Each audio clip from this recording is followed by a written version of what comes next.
ಲಕ್ಷ್ಮೀಪುರ ಗ್ರಾಮ ಪಂಚಾಯತಿಯ ನೂತನ ಅಧ್ಯಕ್ಷರಾಗಿ ಭವಾನಿ ನರೇಂದ್ರ ಅವಿರೋಧ ಆಯ್ಕೆ.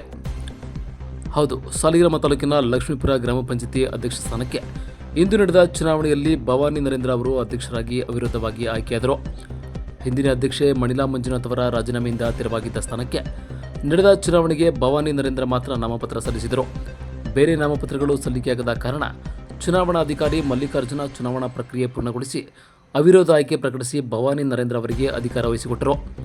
ಮಾಜಿ ಅಧ್ಯಕ್ಷೆ ಮಣಿಲಾ ಮಂಜುನಾಥ್, ಉಪಾಧ್ಯಕ್ಷೆ ಪುಷ್ಪಾ ಹರೀಶ್ ಸೇರಿದಂತೆ 17 ಮಂದಿ ಸದಸ್ಯರು ಹಾಜರಿದ್ದರು.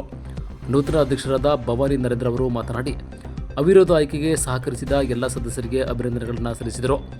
ಪಂಚಾಯಿತಿ ವ್ಯಾಪ್ತಿಯ ಸಾರ್ವಜನಿಕ ಸಮಸ್ಯೆಗಳ ಪರಿಹಾರಕ್ಕಾಗಿ ಶ್ರಮಿಸುತ್ತೇನೆ, ಪಕ್ಷಾತೀತ ನೆಲೆಯಲ್ಲಿ ಅಭಿವೃದ್ಧಿ ಕಾರ್ಯಗಳನ್ನು ಹಂತ ಹಂತವಾಗಿ ಕೈಗೊಳ್ಳುತ್ತೇನೆ ಎಂದು ಭರವಸೆ ನೀಡಿದರು. ಇನ್ನು ಚುನಾವಣಾಧಿಕಾರಿ ಸಹಾಯಕ ಕೃಷಿ ನಿರ್ದೇಶಕ ಮಲ್ಲಿಕಾರ್ಜುನ್ ಅವರು ಮಾತನಾಡಿ, ಸದಸ್ಯರು ಮತ್ತು ಅಧ್ಯಕ್ಷರು ಪರಸ್ಪರ ಸಹಕಾರ ಮನೋಭಾವದಿಂದ ಕೆಲಸ ಮಾಡಿದರೆ ಸಾಕಷ್ಟು ಅಭಿವೃದ್ಧಿ ಸಾಧಿಸಿ ಮಾದರಿ ಗ್ರಾಮ ಪಂಚಾಯತನ್ನಾಗಿ ರೂಪಿಸಬಹುದು. ಅಭಿವೃದ್ಧಿ ವಿಚಾರಗಳಿಗೆ ರಾಜಕೀಯವನ್ನು ಬೆರೆಸಬಾರದು ಎಂದು ಸಲಹೆ ನೀಡಿದರು.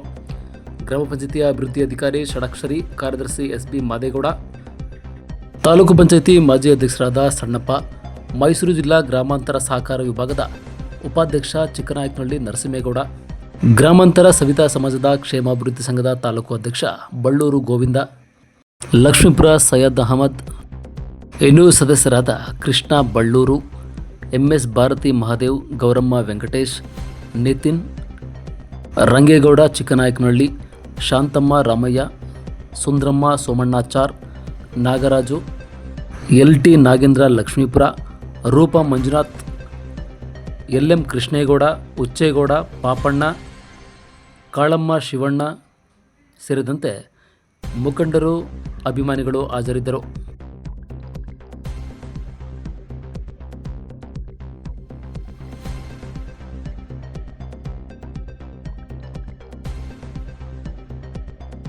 ಈ ಚುನಾವಣೆಯಲ್ಲಿ ಈ ಸ್ಥಾನ ಗಳಿಸ್ಕೊಂಡ ಮಣಿಲಕ್ಕ ಅವ್ರಿಗೆ ಹೃತ್ಪೂರ್ವಕ ವಂದನೆಗಳು ಹಾಗೂ ಎಲ್ಲಾ ಗ್ರಾಮ ಪಂಚಾಯತಿ ಸದಸ್ಯರುಗಳಿಗೂ ಹೃತ್ಪೂರ್ವಕ ವಂದನೆಗಳನ್ನ ಅರ್ಪಿಸ್ತಾ ಈ ಕೆಲಸಗಳಲ್ಲಿ ಮುಂದೆ ಬರುವಂತ ದಿನಗಳಲ್ಲಿ ಒಳ್ಳೊಳ್ಳೆ ಕಾರ್ಯಗಳು ಮಾಡ್ತೀವಿ ಅಂತ ಹೇಳಕ್ ಇಷ್ಟಪಡ್ತೀನಿ.